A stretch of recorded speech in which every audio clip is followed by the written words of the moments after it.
If you have not become a patron of the Geocache Talk Network, what are you waiting for? Patron levels start as low as a Bison Tube level at $3 a month. To sign up is easy. Simply go to the Geocache Talk website and click on the Become a Patron button, or go to patreon.com/Geocache Talk. Patrons now get the famous Blackout coin, invites to special events, and other really great items throughout the year. Become a patron today. Have you subscribed to FTF Magazine yet? FTF Magazine is the #1 geocaching magazine available. It is a quarterly magazine that you can be part of. Submit your geocaching milestones and adventures to be published. FTF Magazine is also interactive with puzzles to solve and a hunt to find Spartacus. If you can solve the puzzle or find Spartacus, then you will be entered in to win a special pack tag. Every new subscription, you will receive a special swag pack. Subscribing is easy. Just visit FTF's website, ftfgeo.com. Don't miss out and subscribe today. Hello and welcome to Challenge Talk, part of the Geocache Talk Network. You can watch the show live now on the first Sunday of each month, and feel free to jump over to YouTube, Facebook, or Twitter to watch the broadcast live and join the wonderful and active chat room, or listen to the entire show later on your favorite podcast player. Hi, in this episode we'll be taking a look at a few of Project GC tools you can use to help with challenge qualifications. We also have prizes to give away each show to our listeners. Between each show, be sure to email your challenge cache finds to challengetalkpodcast@gmail.com and you could be a winner. And later in the show, we also play our very special game exclusively for our live audience, the Wheel of Challenges. So listen live, get your email app ready, and follow instructions when the time comes so you can have a chance at winning the grand prize, a 1-year membership, premium membership to Project GC. And later on, we'll also highlight some of the challenge caches you've found, and someone will win our monthly giveaway. We are your hosts, Emily, to my left, and Geoff from Cache the Line. So, as always, how has your month been? Well, I've had quite the muggle month, full of family time, friends time. So I don't know. I was thinking, I don't know if I even geocached in June, maybe at the very beginning. So it's just been one of those months, gearing up for what's going to be a very big summer starting here in July, with Cache Fest being just over a week away. I can't believe it. I'm pumped. And I'm so ready. So much stuff going on. Yeah. Yeah. So we've been doing a lot of Cache Fest preparation. That's been my geocaching focus. Have you been working on the passports, the challenge passports for the event? Yeah, yes. Like I've been more of like focusing on what pictures haven't I posted for the photo scavenger hunt. I feel like that's the one I could come closest to finishing. Yeah, I've been working on those, but there's a few photos that I'm not going to be able to get until I get to the U.S. I think there was one for crossing a state line sign. That's a good point. Yeah. Road trip. There we go. Right. But, and I haven't been in my kayak. So I think it's been a long time since I've been in my kayak to find a geocache. So yeah, my kayak's in my garage taunting me, telling me to get out for a cache. I'm not sure before Cache Fest. I don't know what your weather has been like around you, but it's been just absolutely wonderful for the last few weeks over here. So there's I've got a number of geocaching friends in Ontario who've been going out and doing river power trails and ponds and traveling up to a few hours just to do all of these series. So yeah, it's pretty hopping over here for the kayaks. Good. Very good. But for me personally, I've been doing, there was one trip, speaking of kayaks, where there was a pond and there's a challenge in my area where you've got to find a fizzy grid on each day of the week. So throughout your entire career, of all your, say, Sunday finds, you've got to qualify and complete a fizzy grid. Ooh. And there was a Wednesday where I was missing a few DTs, or a couple of DTs, and there was this one pond, and they had two of them on there, two of the DTs, two each. So there were 4 caches I had to get. So I went down on a Wednesday evening for about a 3-hour paddle, trying to get around the entire the pond, and I hit those 4 caches, and it was a DNF. No. DNF, no. And then the other DT, DNF, what? Come on. I got one of the 4, so I got one of those for the day. Oh, So I'm still missing a 1 ouch. difficulty 5 terrain on Wednesday to complete that fizzy, and a 3.5 difficulty 5 terrain on a Thursday to finish that fizzy. Wow. But still, that is impressive. I am mainly a weekend geocacher. I think I don't know if I could ever do that Monday through Friday. It's one of the harder difficulty ones, and Yeah.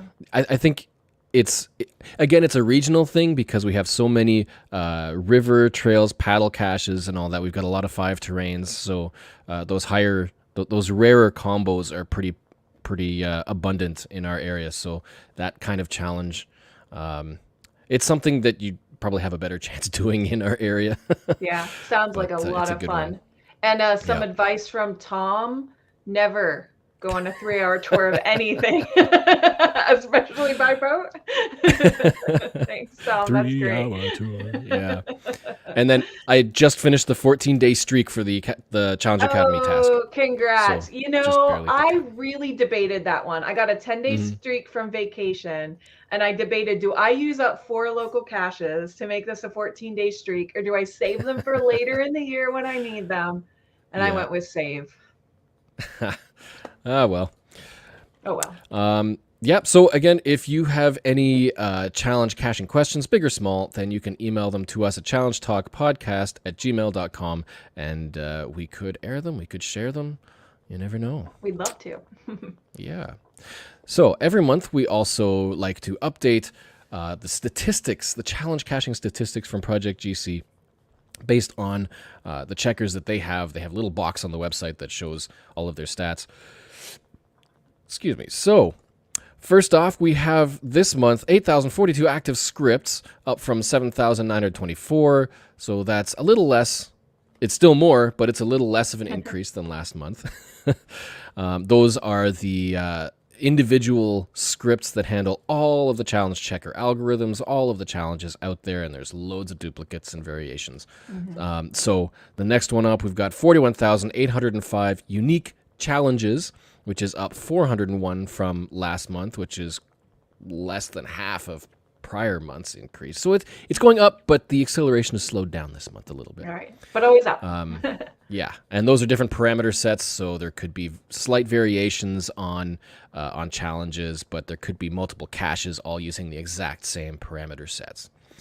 And the next set is the active tags, which is 51,618, which is up 538, which again is still an increase, but not as much as last month.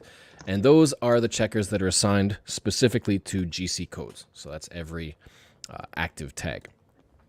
As for active challenge caches, so these are the ones that you can actually find worldwide, there are 34,401, which is up 333 since Good. last month. Good. It's always good to see those numbers go up, so that's at least good. I really want to hide some more. I want to make those numbers go up. I want to play my part. Maybe after this summer. It's going to be such an amazing summer. I've been just sinking all my energy into that, but I would do Yeah. my part. Think about some challenges, like if there's others that we highlight that aren't in your area, you can publish those. You can make those in your Yeah, area, I as have long a as you book- qualify. Right. I have a bookmark list of caches that have inspired me to tweak in some way for my area. For sure. So a couple of other news items to cover. The Escape the Swamp is still on, the souvenir challenge from Geocaching HQ, helping Signal by earning points and finding caches.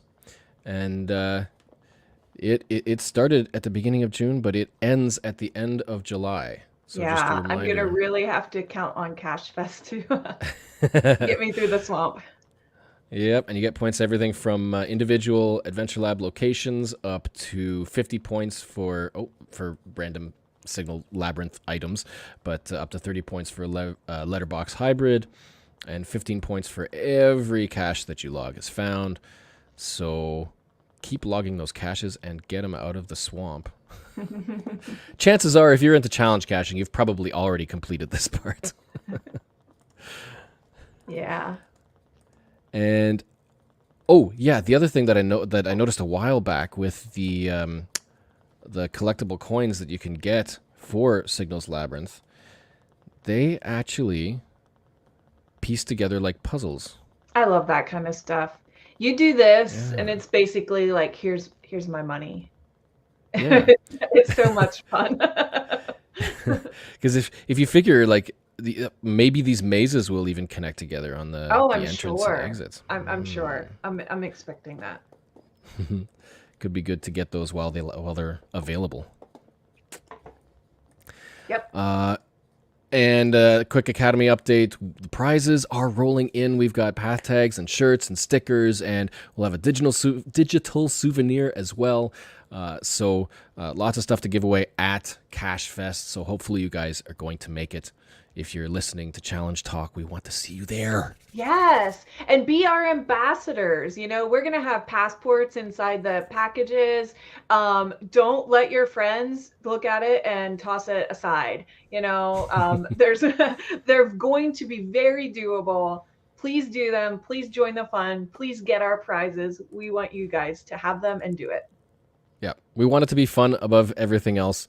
So if you have any issues or questions, then we've got an FAQ on the passport that you can download as well. So if there's any questions, please let us know. We'll be happy to answer them. We want it to be fun. That's And right. keep posting those photo scavenger hunts to the hashtag Challenge Academy on all the social medias so that we can get those. Oh, I thought I had a little footer image, but I don't. Oh, there it is. Yes. CacheFest Challenge Academy Photo Scavenger Hunt Passport. Share entries with hashtag Challenge Academy and tag Geocache Talk on Twitter, on Facebook, on whatever, Instagram, and all the social medias. Yeah, you've been seeing, we've been highlighting folks who have been posting their pictures. We're tracking your progress again, so we can award you for your efforts. Yep. And if you are curious and you want to download the passport because you don't have it yet, the pre-event passport is linked on cachefest.com under the Challenge Academy area. So you can find it there. It's a PDF. You can print it off. You can take it. You can write it up. You can scratch it up. You can write things in blood if you want to. Lots of challenges to complete there. So we have our topic for tonight. We are going to take a look at a few of the tools of Project GC because we've often looked at the website and we've touched on a few of them, but we thought it might be nice to take a look at some specific ones and play around with them and see how it can help you work on completing some of these very common, popular challenges. Right. And, there's got to be people out there like me who play around on the website and look at the tool. And I know that I can use it better to my advantage. I just haven't figured out how. I guess I'm someone who needs more words than Project GC gives us on how to run their tools. So let's dive into that together so you guys can follow along, learn some stuff. And I plan to learn some stuff tonight too. Yep. So if you were to visit projectgc.com, let's make this a little bigger. Yeah. Then at the top, you will see there's the header, and under tools, there's a section with a whole bunch of stuff. Let me get rid of that. Yeah. So we've got, I don't want to see that unread message thing. So let's first go to needed found caches, needed found dates.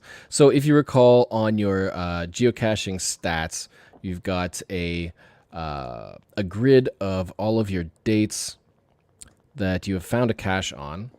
I'll bring that up quickly so we can check out. So you scroll down, and then under here you've got finds for each date of the year. And there's a lot of things to look at this because on this grid there are a few shades of colors of the numbers. And there could be challenges for just completing the grid once, one loop. But there are people who tend to, just for personal challenges, want to get a shade darker for each of those numbers. So if you look carefully, there is a light shade. I've already my lowest is 8, but there's a light shade difference between 8 and say 22. That shade gets darker at 11. So here you can kind of see it here. So there's a 10 and there's an 11. So 11 is a good loop number to try to increase. The next one would be 26, which is just a tad shade darker. think it's this darker one here, and then there's another one, a huge one. I think some people have got to that point, but that's just ridiculous. But yeah, if you want to try to finish a loop on this grid of any particular number, then what you'll want to use is this needed found dates tool on Project GC. And this So one in is here- pretty easy to use. Yeah, it should be fairly straightforward. The base filter is your username, and then you can hit filter, and it gives you your entire grid, and it'll tell you basically for one loop. So in this case, for me, 0 more days for one loop. But for premium member, no, this is for everybody. No, this is premium members only. You can put in a loop number. So let's say you want to complete your 11th loop. You can put in loop and then hit filter again. And now we get our color code that says there are 2 dates, the red ones, that you're still missing some to complete that loop. And then 11, I guess that's just the highlighted for the actual number that you chose. Right. So this is a very good, useful tool. It's a little easier than looking at that statistics grid and trying to figure out all the numbers and where they are. This, you can see it just in that 3 difference colors. between the red and the green is really helpful. And then I really like this box. It generates the dates for you, and you can export that to your calendar. I did not know that before I set up every date in my calendar for this year when I decided to tackle this for a If you know what an number. ICS, an ICS calendar is. I just use Outlook, so whenever I look at this grid, I just say, okay, 8, if I'm going for 26, which is my current big one, then I need 18, so I'll just find 18 caches on that particular date. And then don't forget. Right. But yeah, so very useful tool. And if say there's a challenge where you're looking for a specific, say a cache type, under that add filter drop down, you could add, say, cache type or size. So let's just to get more on there, we'll say 26, the next dark. Let's say we just want to fill the date found with traditional caches. Choose a traditional, hit filter, and now you get your grid. All those red dates are the dates you'd need to find more to hit your 26th loop using only traditional caches. So you can play around with those additional filters because you've got cache locations. So say you want it within a region, like your country, your state, your province. You can filter it down to specific difficulties, terrains, specific attributes, or negative attributes, and of course the loop. So there's a bunch of options to make that a useful tool to target which days you're caching and what you're trying to find. Yeah, it makes a insanely sounding planning task so much easier. Mm-hmm. And if you're going on a road trip, then you'll know which dates coming up. And I think for me, if I'm going for regular caches, there's thankfully only a handful of dates that I've got to have a high number of finds. Good. But always good to be prepared. Right. The day I travel for Cache Fest, I need some, but luckily I'm going through some airports with Adventure Labs, so that'll help out. I know that there's the debate of, Adventure Labs counting or not, but for my purposes, it's going to count. The labs will be very, very helpful. Yeah. Another one that some people like to use, there's a couple of, I think they're post-mortorium as well, but there are some souvenir challenges which require you to find certain numbers of souvenirs. And as you're probably aware, the statistics for souvenirs is fairly straightforward. I think we have to go to dashboard and souvenirs. There we go. The list, they do have some sort options now. So countries, states, you can group them, which is helpful. But this is just all the stuff that you've earned. And there's a count, so 258. But if you really are curious, then you would go to the Project GC souvenirs, and they give you all of the available souvenirs. So you can see what the larger images and which ones you've got. So you've got a green check mark beside them. So then if you really want a country and you want to know if they've got one, you could say search for Namibia. Hey, there's a Namibia one right there. You're going to Namibia? They've got a souvenir. Let's find a cache. Awesome. And there's 5,000 people who already have earned that. Oh, that So is you- so cool. How many people Very, have very helpful. earned it? I love that. Yeah, and I think these ones are countries where they've provided a souvenir, but they don't have artwork for them yet.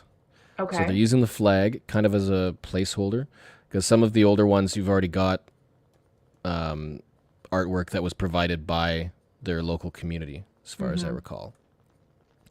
So you can see all of the countries, all of the states, all the provinces, all the regions, and all the they've got all the groups listed. So if you want, say, GeoTour, that wasn't a GeoTour. Why didn't you go to GeoTour? There we go. Then you can see all of the souvenirs you can get for GeoTours. I'm not sure if they actually link to the GeoTour, maybe in the description, but there's a good list of available GeoTours as well. Oh, it looks So like again- it just links to the description of the souvenir on the geocaching website. Yeah, But then It'll be- sometimes those link to the GeoTour, so maybe. yeah. If it's in the description, say Bermuda Conservation. Let's see if they've linked to it. So it'll take you to the details about the GeoTour, and well, this one doesn't list the GT GeoTours. Oh, it takes you to the host of the GeoTour. Oh, it's just the GeoTour homepage. Huh. Well, that might be something that Gives you changes. something. Yeah. That all relies on who's creating them and who's maintaining the texts and everything, so you never know. So yeah, you've got countries, we've got regions, event-based ones, event-related, specific day, random other. Marination. 31 people got this soup. What the heck is marination? Marination. Out of curiosity, I Heart Wednesdays, a souvenir by Marketing. Mike Curato, we want food. Okay then, Project GC, it gives us things. for the win. Sometimes go we exploring. don't understand them. Go exploring and seeing what kind of things we can earn. Oh, That's you remember the hidden great. creatures? Oh, yeah. Anyway, Oh, getting hidden sidetracked. creatures. So we can go down memory lane or we can go down what in the world path. So that's a useful tool, and that's evolved over time as well, as I recall. So what do we have next? We've got a couple that we've covered in some prior episodes as well. The Map DT Matrix tool. We talked about that in episode 18 and last month in episode 24. This is the one that allows you to search for caches to fill specific fizzy grids. And Yeah, you can this one is choose- where I learned last month, if you're using the geocaching website and you already have filled your matrix once, it tells you just congratulations, you've done it. So this is where I learned how to add a loop on there so I could figure out, how to get more Yeah. than one and what those Yeah. combinations were. And because we got some confusion the first time we looked at this, there's two types of cache filters for this one. The first one is what qualifies as cache qualifiers. So yeah, that could be a fizzy grid of traditional caches, or a fizzy grid of a fizzy grid within Tennessee. That sort of thing. So that's the initial one. So you're defining the qualifiers. The second one is filtering the results down to what you want to find. So if you were to do a search for your 10th fizzy loop, and for all caches, you get everything, for earth caches, traditional, all that stuff. So if you want to filter it down, I just want to find traditionals, then that's the second filter. You'd say, just show me traditional qualifiers. Right. So there's two filters for that, and one is DT type size, and the other one is difficulty/terrain. So the difficulty/terrain filters the results. The DT type and size filters your qualifiers. What defines the fizzy grid? But that's all in episode 18 and 24. All those details. We also covered the DT history tool, which is a relatively new one for paying members, for premium members. It's in beta, but this is the one that goes through your entire cache find history for any changes to the difficulty and terrain, and tells you what it was when you found it, what it was now, and any other changes they may have gone through. So, for example, this one, I believe I found it, February 25th is when I found it. It had changed in 2017 3 times, the DT changed, but I found it at 4.5.1. As opposed to, say, this one, we found it April 2018, when it was 4.5, but it has since changed to a 4.5.3. So the green is the current, and everything else is the history. Yeah, it's a fun one to look at. It is a fun one. It's interesting. Don't harm people based on finding this and being angry that your your loop is gone. No. Yeah. But I remember one time I was looking at my stats and all of a sudden I had this extra 5.5 and I'm like, what the heck? I haven't found that many, And it's because someone changed it, and they changed it dramatically to a 5.5. So to me, it does not count as a 5.5 at all. It was not a 5.5 when I found it, nor would I call it that. Yeah, and these changes have caused some drama in some of the pre-moratorium PhysiGrid challenges, because you try to qualify, you complete your Physy, and then the owner goes to check your stats, and suddenly there's a hole. Why is there a hole? Because somebody somewhere changed their DT and it messed up people's stats, and now they don't qualify, and there's no information as to how or when. So this tool is something that would have been great pre-moratorium. But at least it lets you know if you can search for a specific D&T. There might be a lot, but you could try to track down what actually changed. And then maybe you could convince the owner to allow your fine to still stand. Yeah, this is some good hard evidence. Maybe they would take that. Yeah. Another one we can look at. We can look at the map regions. So this one, there's regions and counties. There's map regions and map counties. They both pretty much do the same thing, just on a different scale. So if we were to the base filter, you've got your profile name, the country, and pretty much self-explanatory. It'll tell you it'll highlight which states you found one cache in and which ones you don't. And it gives you a list underneath, how many per region. This is similar to the breakdown we've got in your statistics. So Project GC and the official stats have a maps section that breaks down all of the same thing. The benefit to this tool is that, again, we've got these additional filters. And so let's say the challenge is to find 3 caches in every state.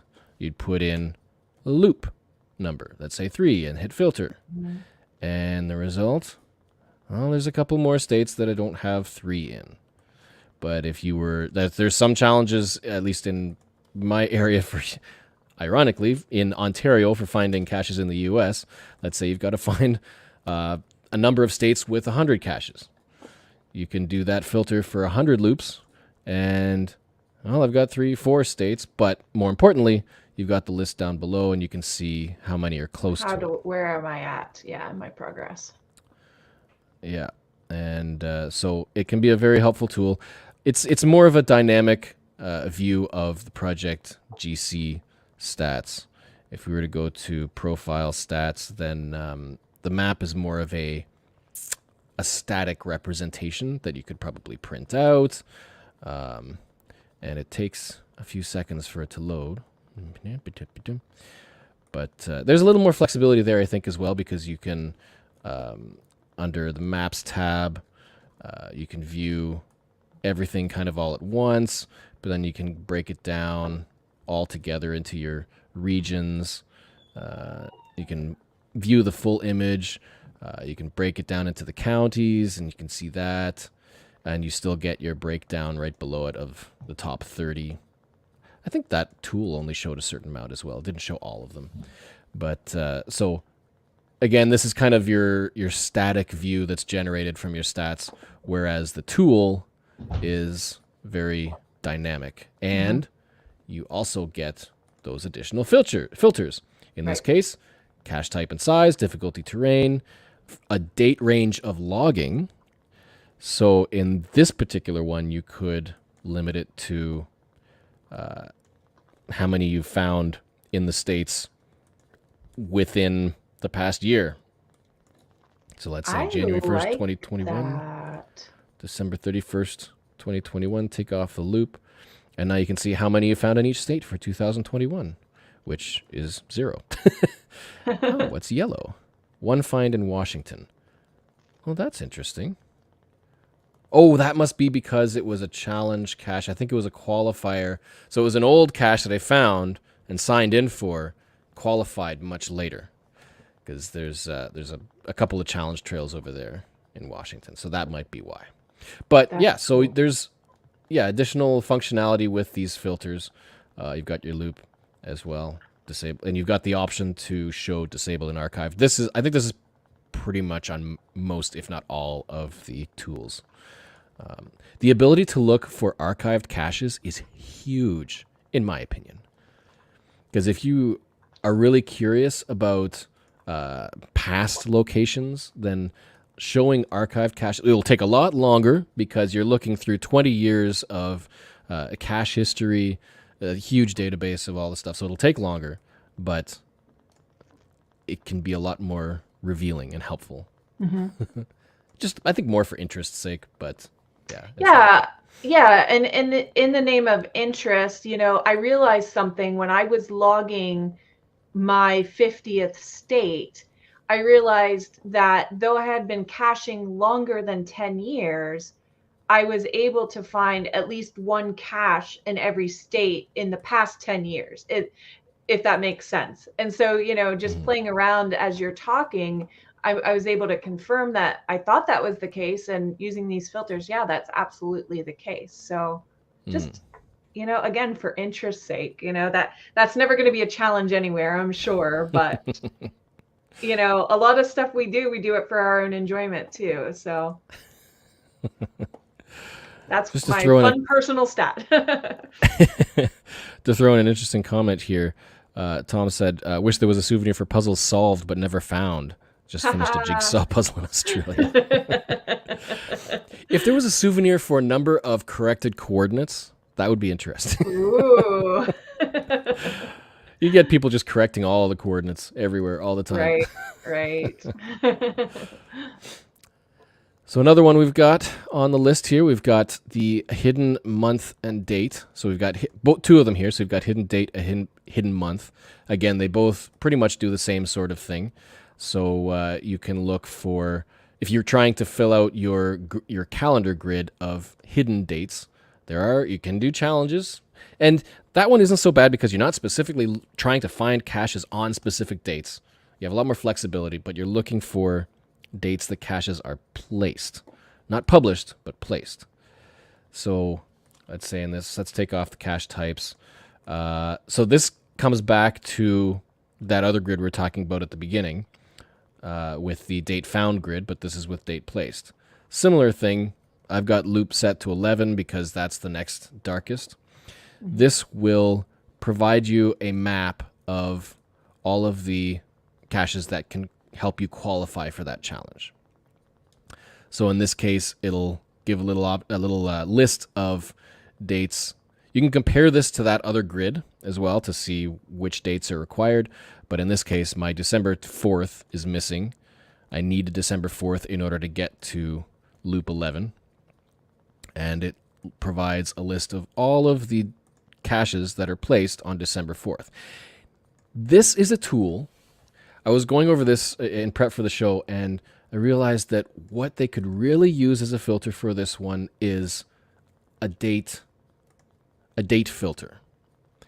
Because on the official website, you can't do a search for a date of the year or a specific month. You have to keep changing the date placed with the year, month, and Right. date altogether, or a date range. So if Project GC is listening, wink, wink, please add a filter for just a date of the year or a month of the year, because that would be so helpful in trying to find caches that could qualify for those year grids, whether it's the month, the year and month grid, or the date of the year grid. Oh, that would be so helpful. So the workaround for that, like I did with this, is to put in a loop number based on what you know you're missing, and then you might be able to find the date in that list to help qualify. So that can be a very, very helpful tool. If you were go to, let me bring up the profile stats again. So not on the official one, but on the Project GC. I know, because we have a challenge where I'm trying to complete this one. Where is it? Here it is. Finds by hidden month. This is the one that you can look at to help with your Jasmer. You got to have one find in everything from May 2000 up to the current month. But we have one where there's a certain number, and there's like 2 months where I'm just a few behind, and I can't remember which month. But this is the tool. This is the grid that you would look at for that map hidden month. So let's say if you're trying to find, let's say your third loop. Let's say you're going for a Fizzy 3 map hidden month. Going for your third, not Fizzy, Jasmer grid. So you're going for 3 Jasmers. Are there any qualifiers in Ontario? Obviously not. So let's make it just Canada. Any qualifiers just in Canada? Nope. But make it to United States. There should be a few available. It's still loading, still thinking, because there's a whole lot of caches. Yeah. I'm playing around over here too, and I got a notice that there's too many in the filter that I selected. Yeah, because if you so in my case I've got 2 Jasmers, so that's why I did 3. So if you're still just working on 1 Jasmer, then I think the default is 1 loop. So if you leave that out, it'll give you all the caches to qualify for one Jasmer loop. But in this case, to get 3, there are 3 caches that'll move towards that, and that's August, that's July, and July. So if I want to get my third Jasmer, which one is this one? This one is also July. I've got to get 2 of these caches in the mainland towards that. But now, if you didn't already know, you can still get a 4th Jasmer, but you have to get the 1 cache that is available, the one month that only has 4. The last month that has 4 available. Of 2000? I think it's August. Yes, of 2000. And it was Finland, right? I believe. I forget. Oh, that's loop 5. Loop 4. Oh, that might be too many. There it is. Sun Gear. This is the 4th one. So the other 3 are in North America, but this is the last one. September 2000. Oh, September. You have to get this if you want to get your 4th right. Jasmer. So consider that. This is the tool that you want to use if you're working on your Jasmer grids. Map hidden month, and that'll tell you where the caches are to qualify. That's a good short description of this one. Yeah. Up next, we have, I've seen a couple of challenges. I'm pretty sure there's quite a few of them, of this NESW, Northeast, Southwest, and Oldest. And this one actually combines a number of stats. So it gives you, within a specific region, the northmost, eastmost, southmost, and westmost. That's a tongue twister. And the oldest cache in a specific region. So the other nice benefit to this is you can also tell it a loop. So let's say if we're just doing 1, you want to find the exclude traveling caches. Yeah, that should be ignored when ordering. Yeah, okay. We don't want to show archived. let's say we're just trying to get the current active north, south, east, west, and oldest, it will show you all the qualifiers. So in this case, 5 qualifiers for this result, whether you found it or not, so you can tell. There's a lot in Ontario. It'll take a couple seconds. But it's nice that they have this loop in here, because now you have a way of... It should literally make sense. So this shows you the 4 northeast, southwest, and the oldest. But if you were to put in loop 2, it now shows you 2 of each. So the 2 northmost, 2 east, 2 west, 2 south, and the 2 oldest that are currently active, not archived. Cool. So you can use that to help plan road trips if you want to as well. I don't know if you have you seen any challenges that deal with that northeast, southwest? No, not personally. I wonder if there's a bookmark list of those. But yeah, you can do that again for any region. So we've got the 2 oldest in Ontario. You can do that for your country, region, and counties, or whatever your 3rd level region breakdown is. And so yeah, it could be all of US, Canada. You can't do multiple, unfortunately. Only one at a time. And I feel like creating a challenge out of that would be tricky, because it could change at any moment. North, south, east, and west. It would be similar notice. to... Yeah, it'd be similar to challenges that would ask you to find, say, the 10 oldest in your state. Right. So if one gets archived, then the next one on the line is a qualifier. So it's always... See, there's another good... And I feel... Well, for oldest, that would be easier to keep up on, but north, south, east, and west, that could really like change. A job. Like, as you can see with Ontario, because it's so sparse up in the north end, there's a big difference between the 2 northmost. And the next one could drop down 100, 200 kilometers further south. So you never really know on the sparse. But that's part of geocaching challenges, and if that's what you want, that's what you got to plan for. But this is a good one, again, to help plan targets on road trips. Look for those oldies in whatever you're driving through. We have one more, and this one is a fun one. I like this one a lot.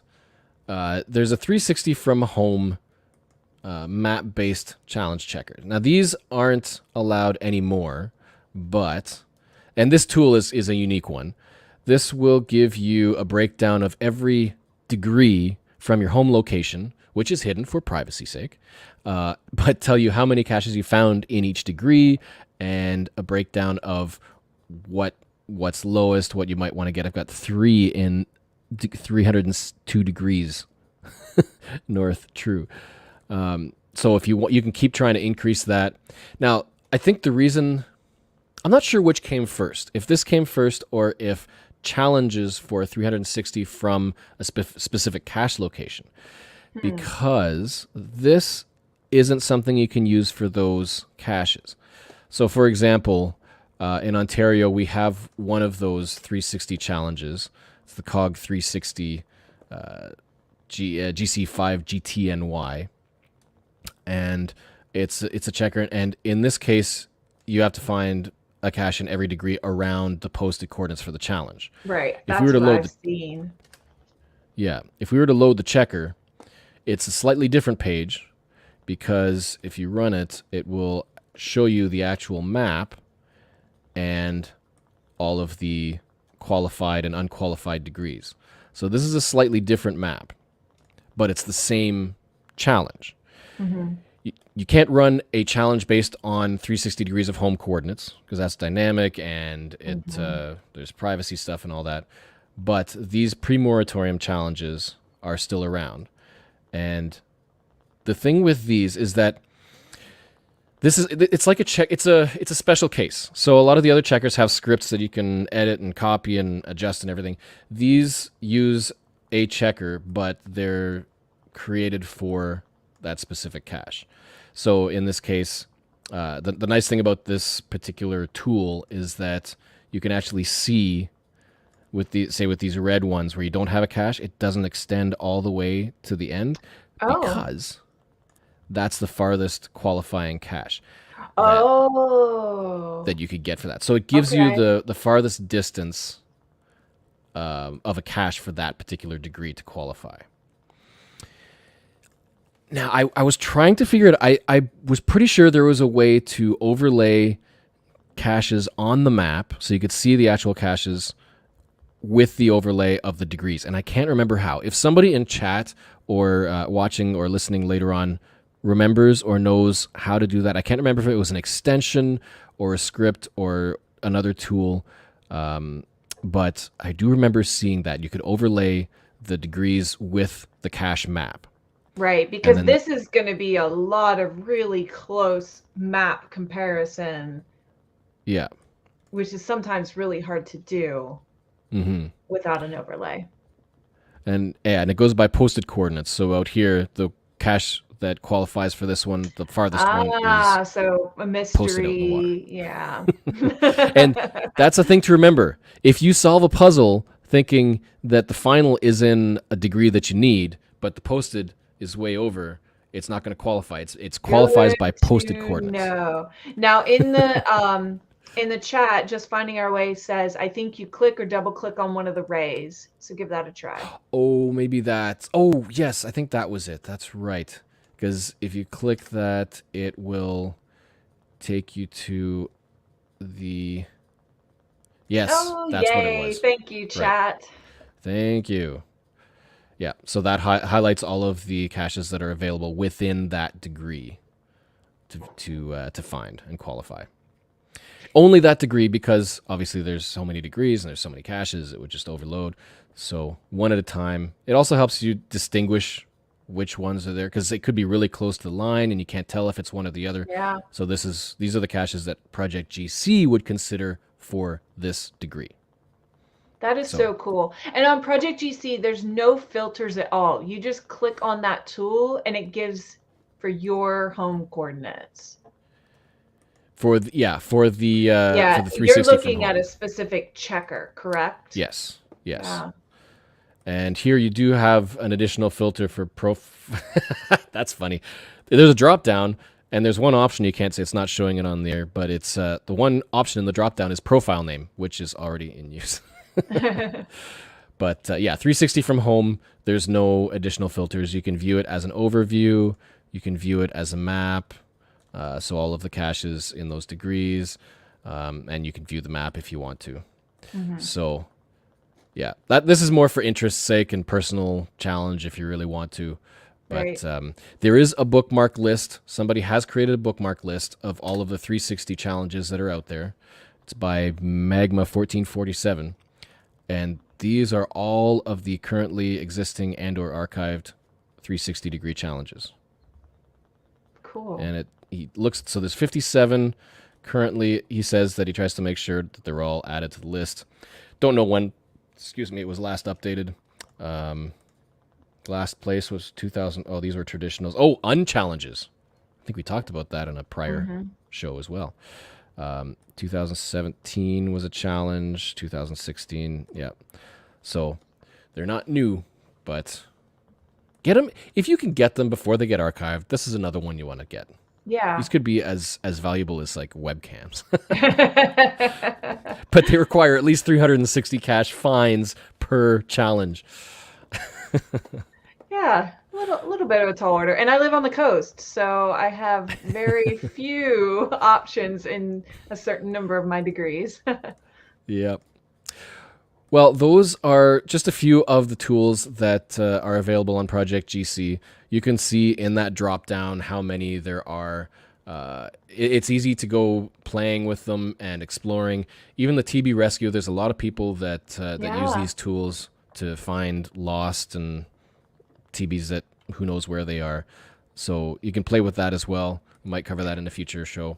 I thought the What's Hot button is interesting under the map-based tools. It just shows you kind of what's trending in geocaching right now, you know? I think that, maybe you can see where there's been a mega, perhaps, or, an old cache that a lot of people are hitting up now that it's summer. something like that. Yeah, it'd be interesting to know what the algorithm they use to determine that would be, because it could be by favorite magic with some magic algorithms. So it probably has to do with the number of finds, the number of favorite points, how recent, how old. A lot of factors involved. Yeah. But it's that could fun. be interesting. Yeah, so play with that when you got time, and if you have any comments or any interesting discoveries, also let us know. I don't know if there's any hidden tools that might be in beta not listed here, but if you've got them, let us know. We'd love to Right. secretly show them off.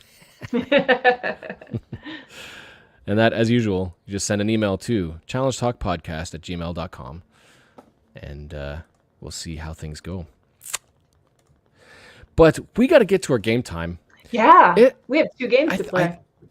I think it's about time for the Wheel of Challenges, because let's get this loaded. Let me get this. Wheel of Challenges. We're loaded to the wrong tab. Wow. So much stuff. This is fun. Okay, there we go. So one live viewer each month will be selected to face off against the wheel and have a chance to win the grand prize, which is a 1-year premium membership on Project GC. That gives you a whole lot of those extra little filter features you see there on the tools we were using, those little green premium member only. To enter, send an email with a subject containing "Spin Me" followed by your geocaching username in brackets so that we can test it, because the answer, or with the answer to the following question, the first verified user gets the wheel, and your profile will be checked live on Project GC, and if you qualify, you win.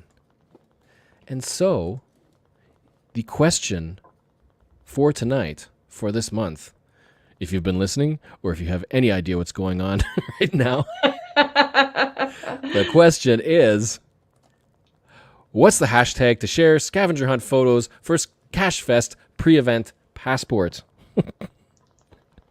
All right. Some of you are using it a lot. Some of you just know it, but who's going to be first to get us the answer?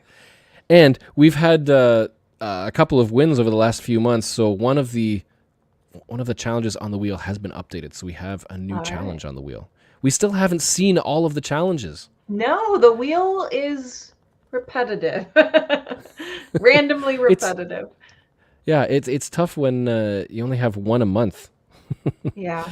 And we do have our wheel for Cache Fest. So that's going to be one of the things you're working towards with these passports, is getting your chance to spin our real in-person wheel to win prizes. Yep. And hopefully we'll actually have real sounds to go with the wheel. We have some coming in, and let's see. Nope, that's not right. And nope, that's not right. Oh, that's not right.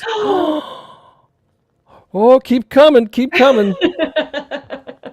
Still How the right answer. interesting. We mentioned it in the show, and it's all over the social medias. Uh-huh. But it's a little hint, if you really need it.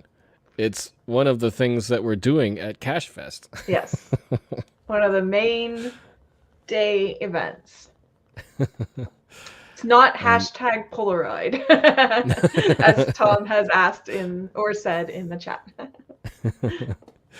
There's some interesting guesses, some good alternatives. Oh, Gary says the actual wheel does make the clicking noise. Gary has our wheel presently. Ooh. Nice. Yes, we have some interesting, hopefully some fun ways of doing the wheel this at the event. It won't be digital like this. It will be physical. It will be. Any answers, Geoff? Now it's we just got one in. Okay, good. We just got one in that is correct. And that winner is Acorn Mama. All right, Acorn Mama, let's put you up against the wheel. To show you what it was, Cache Fest Challenge Academy photo scavenger hunt passport. Share entries with hashtag Challenge Academy. And tag Geocache Talk. All right, so Acorn Mama, we are spinning you Let's spin that wheel.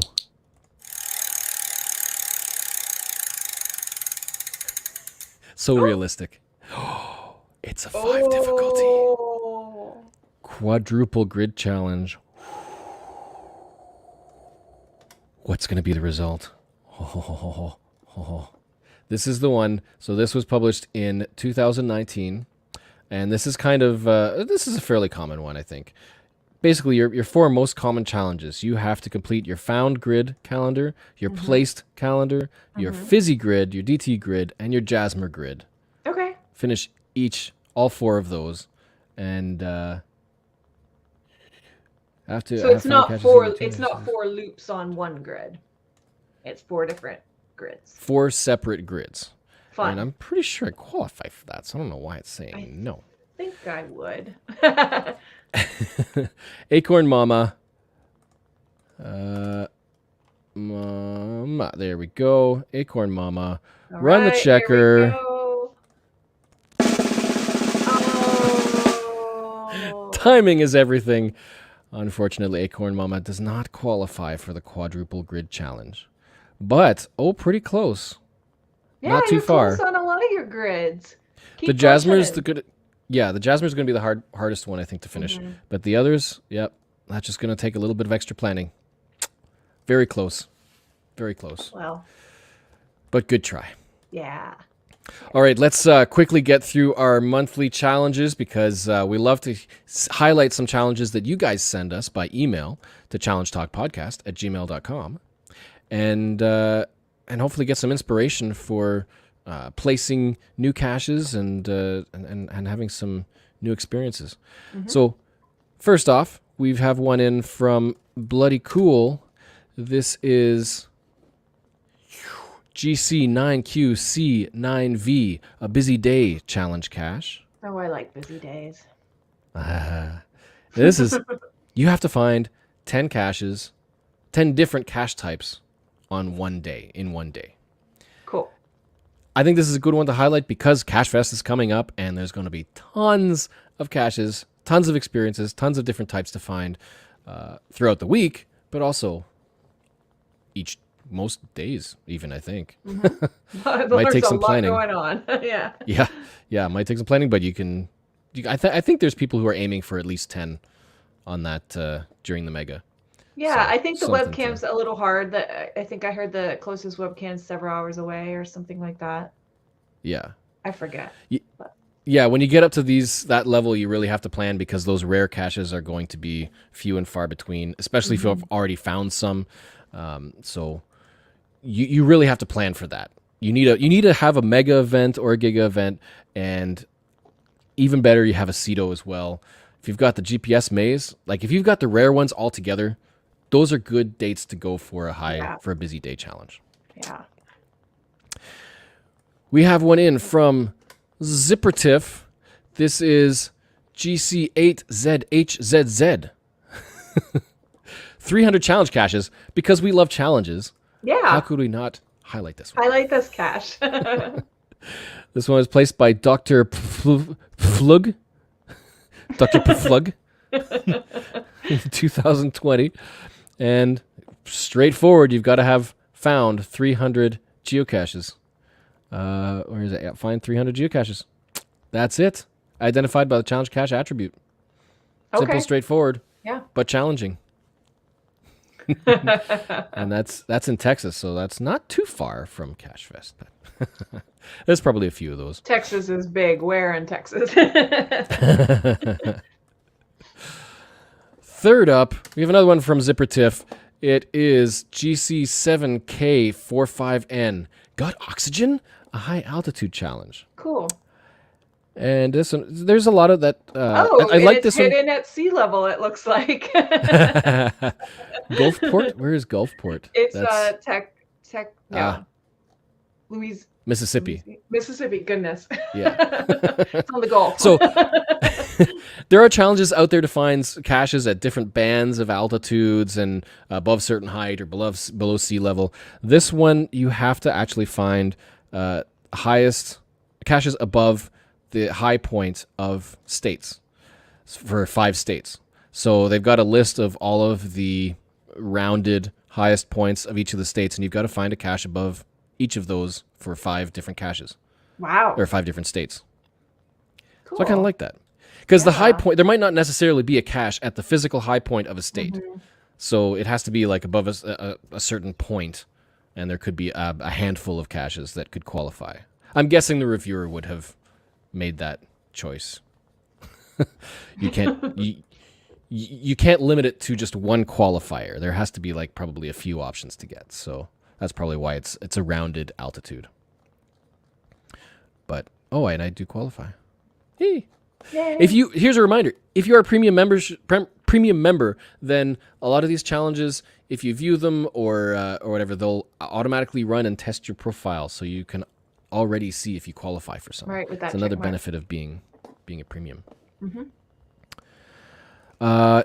Next one up, we have one from Starcacher. This one is GC8J CBM. It is puzzled throughout the year, a 365-day challenge. So this one kind of goes back to what we were talking about with that date found grid. This one, it has to be all unknown. But cache type unknown. Great. That's right. So here's a good test for your skills, your Project GC tool skills. What's that one Use that. rated? This one is rated 4 difficulty. Okay. That's another thing that could change again regionally, because if there's, say, a lot of GeoArts and puzzles in some place, then this could be really easy to do. And if unknown caches are very rare, it could be a high difficulty. You never know. If you're driving through and you've already qualified for something that's easy in your place but hard somewhere else, you could get a high difficulty easily like that. Yeah. And Geoff, here's a good reminder question, or question we can remind instructionally. How do you get the challenge checker to show up on the sidebar? Acorn Mama says she's a paid member but doesn't see that. Right. So we occasionally mention and remind how to do that, but on Project GC, in the header, there is a link to a browser add-on. I think it was in Tools. Was it in Tools? No, or was it Home? Web browser extension under Home. So if you go to that web browser extension and have it installed in your browser, you have to have Grease Monkey or a Tamper Monkey. If you install that script, it'll add a bunch of little extra bonuses inserted onto the main website. And you can choose which ones you want to see and not want to see. Yeah, so there's options. You can turn them on and off. But that's how you get the challenge checker in the sidebar. So this is helpful because pre-moratorium, there could be challenges where the owner hasn't added a checker or there isn't a checker, but somebody may have come along to Project GC and said, hey, can we get a checker for this really old challenge cache? So in that case, it might be on Project GC, but not listed in the description. So having this add-on is very helpful, especially for pre-moratorium challenges. Thanks. The last one we've got for tonight, is one from Just Finding Our Way. It is GC8464N All the President's Men Challenge. This was placed in 2019 in March. It is a 4.5 difficulty because you have to find caches in 15 counties named for U.S. presidents. Cool. I like it. And so it would require some traveling, but I think there's 31 states or more with counties named Washington County. Yes. So it's pretty common. So it could take a little bit of planning, but yeah, some examples here like Adams, Harrison, Roosevelt, Johnson, Bush. But yeah, you have to have 15 different caches found in 15 different U.S. counties that are U.S. presidents. And Just Finding Our Way says, don't ask me how it got approved post-moratorium. I was going to make a comment about that, but decided not to. We just know it's here, and he did it.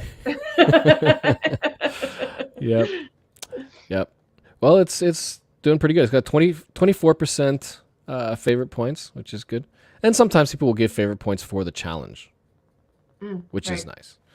Yeah, because you can give them for whatever reason, but chances are it'll attract a certain type of people, whether it's like gadget caches or challenges, and then people who favorite are the people who find it for that reason. So Right. if it's a good challenge, you could get favorite points.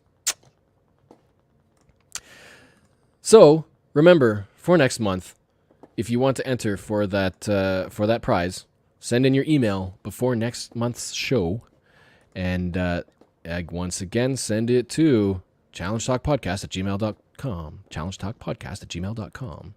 Got to practice and roll that off the tongue. And you could win that Challenge Talk Geocoin as the big prize.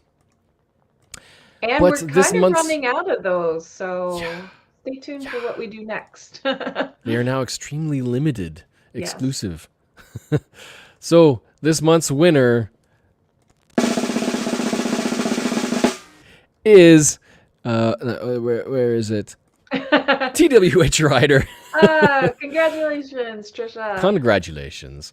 We'll be in touch so that shoot us an email with your mailing address so we can get that off to you ASAP. Or if you're going to be at Cache Fest, maybe we could just give it to you. In any case, contact us and we'll get that off to you. And thanks for sending those in, everybody. Yeah, we appreciate them all the time. I love hearing what you guys are up to. Yep. And who knows what kind of challenges might be coming up after Cache Fest.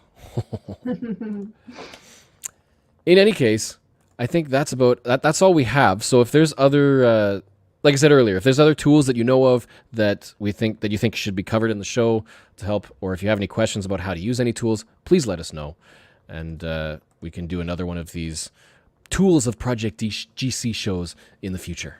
Yeah. So on that note, hope to see you in Cache Fest at Cache Fest, or somewhere along the way, and we will see you in the next show, which is the first Sunday of August, August 7th. And as always, our show notes will be posted to the description shortly after we are done. So thanks for watching. Thanks for listening. Thanks for chatting. And remember that it's not about the numbers. It's about the challenge.